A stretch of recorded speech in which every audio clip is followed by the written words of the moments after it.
Good morning, horror fans, physical media collectors. Welcome back to the channel. Excuse me. Welcome back to the channel. Happy Friday, guys! It's Friday morning over here in New York City, and I watched a movie last night that I really wanted to get this review out.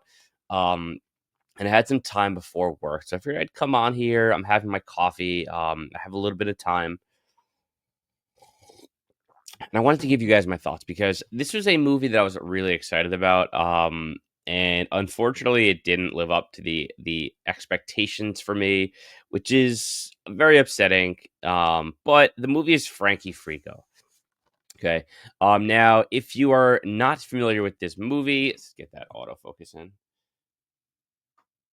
Come on. Um, if you are not familiar with this movie,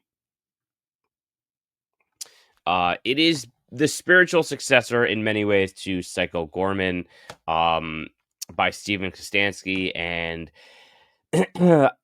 Psycho Goreman completely swept me off my feet. It was one of my favorite movies of the past 5 years. Um, but I think the problem is that that movie was just an anomaly and a perfect storm, and it's very hard to replicate that kind of magic. And so I went into Frankie Freako, with those same expectations, being like, this movie is going to light me on fire. It's got the same kind of animation, the same kind of vibe to it, and it just fell short in so many ways. But let me tell you why. So anyway, the movie's Frankie Freako. Try that one more time to get the autofocus. There you go. The movie's called Frankie Freako, and it's directed by Steven Kostansky. The director of Psycho Goreman. Now, the basic premise of the movie is the main character is basically a square, as his wife calls him, and nobody gives him credit. No one likes him. He's just having trouble making these relationships in life, and um, which is cool. I mean, the basic premise is okay, but like it doesn't really like make sense the way it's done. He is a total square, and it's very over the top, and like it's to the point where it's kind of like cringe. Like it's over the top, which is okay because the movie is over the top, and I like that about the movie.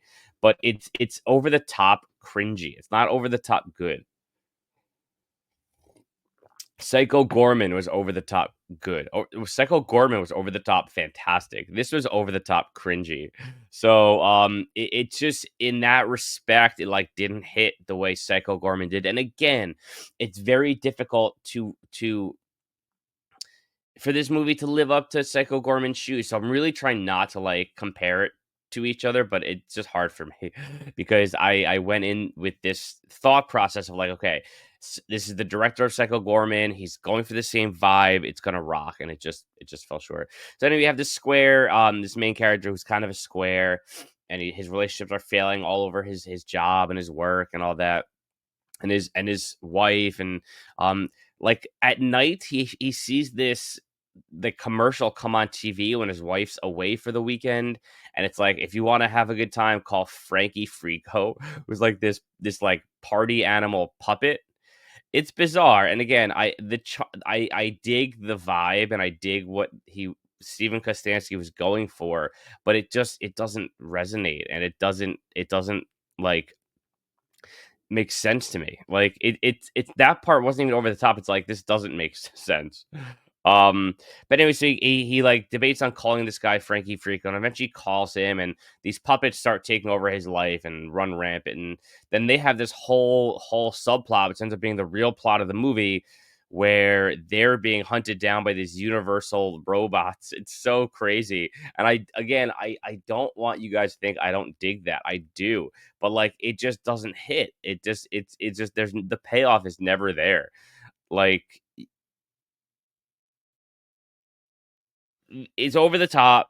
Um and it doesn't make sense, and like all that stuff I'm good with if there was a payoff, if it was funny, if it was all those things. And like I'm not going to tell you that the movie wasn't charming. There was some charm to it. There's one character who keeps repeating shabadoo over and over, and then he'll be like shabadont, and it's like it's funny, and there's a glue scene that's funny. I'm not saying I didn't enjoy this movie at all. There were some things that I enjoyed about it. The three puppets were kind of cool. I would say Frankie Freako is the least like my least favorite of the three puppets. He was like a very not memorable character in any sense. The other two puppets were way more memorable than Frankie Freako was. Um, I have some notes here I'm looking at. Um,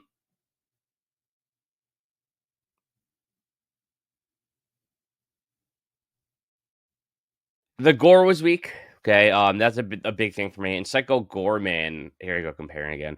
Um, the gore was excellent, and like people were flipped inside out, and all this kind of great stuff, and it caught you off guard. In this, it didn't surprise or wow me or anything. It was very weak, very lame. Again, there was a glue scene that I thought was fun, but there was almost no gore in this movie.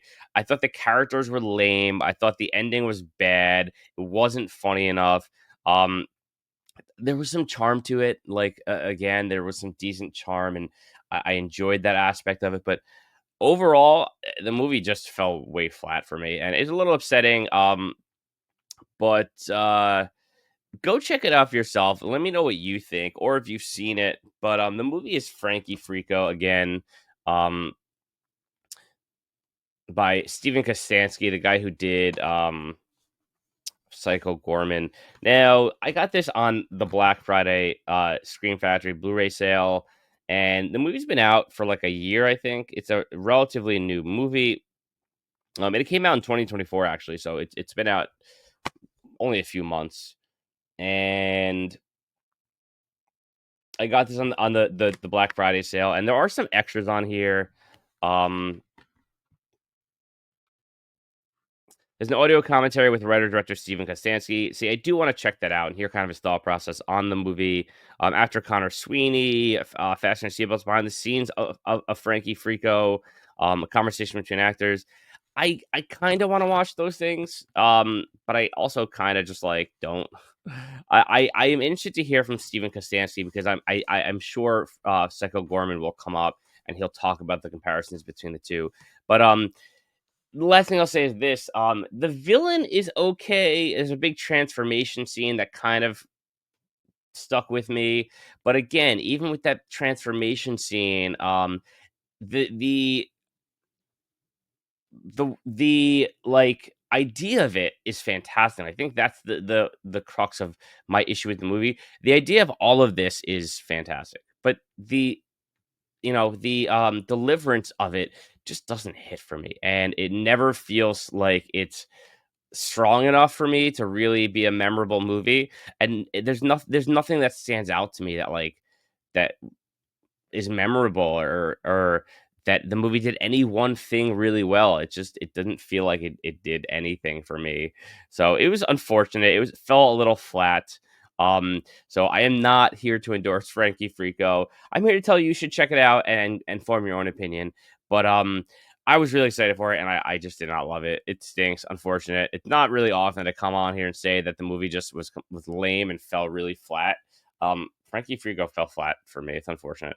But anyway, you guys let me know what you think. Check out the movie, or if you have already, let me know in the comments. I'm interested to hear if you guys have seen it. Maybe there's something I'm missing. Like maybe there's just a joke I didn't get, or maybe there's like something I was supposed to understand about the movie and I just didn't because I don't know. So it's Friday morning here. Hope you guys have a wonderful day, a wonderful Friday. More videos to come over the weekend, more reviews. I got a video with Jordan coming out. And hit that like button. And yeah, appreciate you guys hanging out. Let me know what you think about Frankie Freako, and I will catch you guys later.